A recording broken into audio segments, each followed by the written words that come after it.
Hello everyone, I'm DanielRTarry and I'm from Imedea in Mallorca, and I will be talking about how can we estimate vertical velocities in the upper ocean from collocated multi-layer drifter deployments.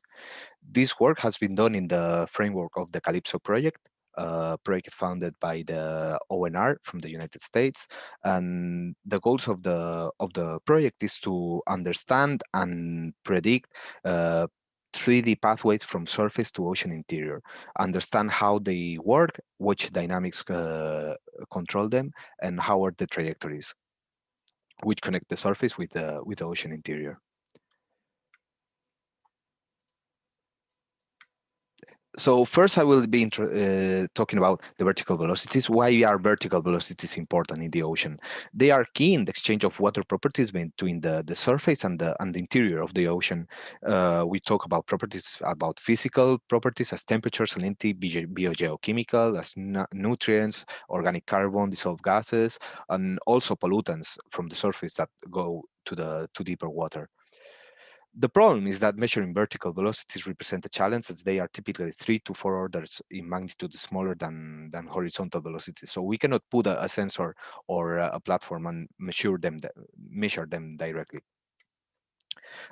Previous studies, meaning from models or from indirect observations, have reported values in the region of the Alboran Sea, where this work is being performed, between 10 and 40 meters per day. So what we are looking for are structures like this, like the figure we have on the screen, where we have a frontal region between dense and light water, and the dense water gets subducted below the light water. Uh, we are working with drifter data, so what will happen is that the drifters converge along these regions of these frontal regions, right? So what we do is we determine the velocity gradients of the horizontal flow field with a drifter, and then we can reconstruct the divergence field. And as we have drifters at two different layers, we can get an idea of the vertical dependence of this divergence.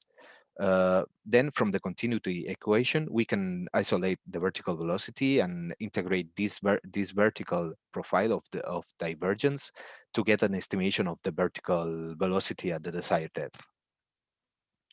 From until the date, two major cruises have been performed, one in 2018, where around 80 drifters were deployed, and another one in 2019, where around 180 drifters were deployed.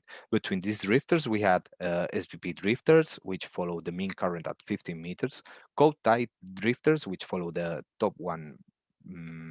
the top 1 meter of the current, and karst drifters, which follow the top 60 centimeter average current.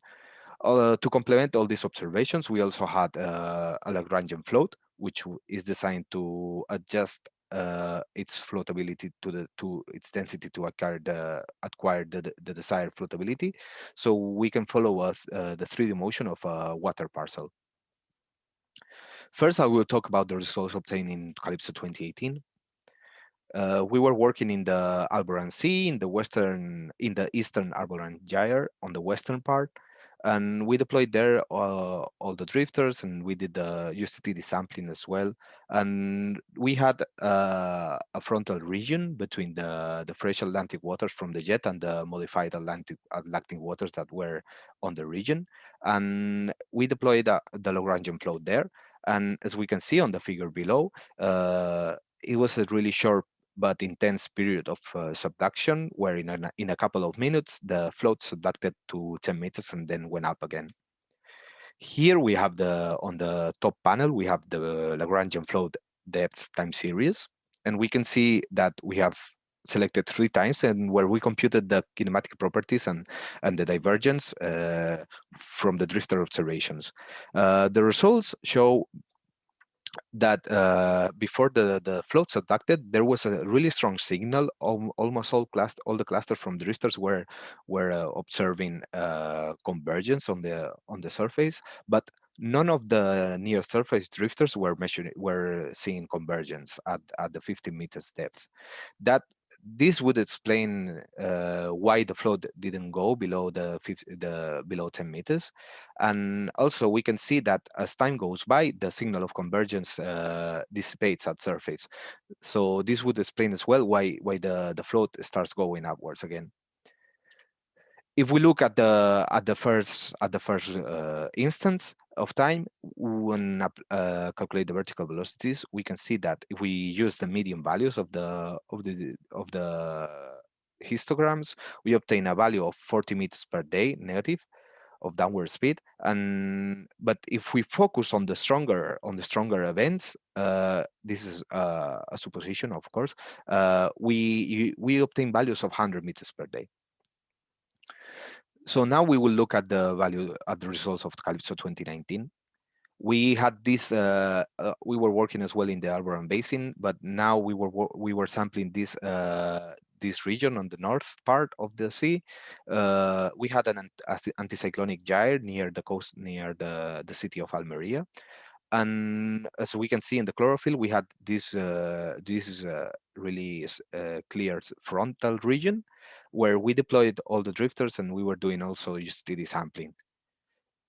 If we look at the one of those vertical sections, we can see that we clearly have a frontal region driven mainly by salinity. And if we look at the temperature plot, we can see that there is a tongue of warm water being subducted. And the pink band, the vertical pink band plot on the three plots corresponds to the region where the drifters showed the stronger downward speed, which matches pretty well with the location of the front described by the UCTD.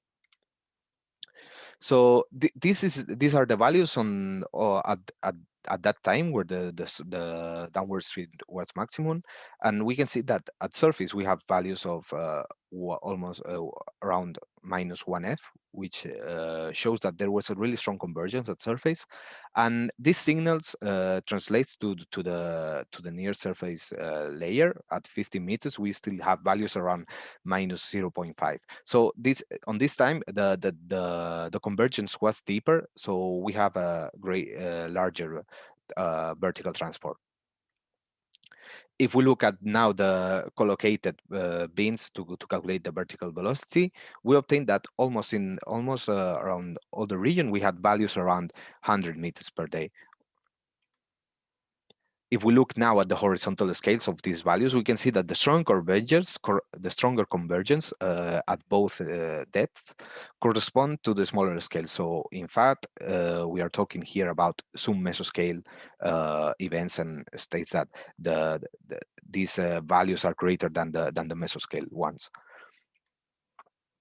So if we now, because that was on a concrete time step, if we now look at the whole time series, and it's a Lagrangian time series because we get it as the drifters move, right? We can see that we can see here how variable these events are, but not only in space but also in time, because here in just in a few hours we go from positive values to vertical velocity to negative values of almost 125 meters per day to again positive values of vertical velocity. So in summary, with the drifters, we were able to measure both events of subduction of different scales. One was really located at the surface, and the second one was more a deeper one. But both were well described by the drifters. The vertical velocity estimated from the drifters was consistent as well with the observation from other platforms. And the vertical velocity values we obtain here in this work were larger than obtained in the region with on other studies, right? So we are getting closer to what we think is going on. Also for future cruises, it would be really interesting to see more more collocated vertical drifter array being deployed, so more works like this could be done. Thank you very much, and I'll be here for your questions.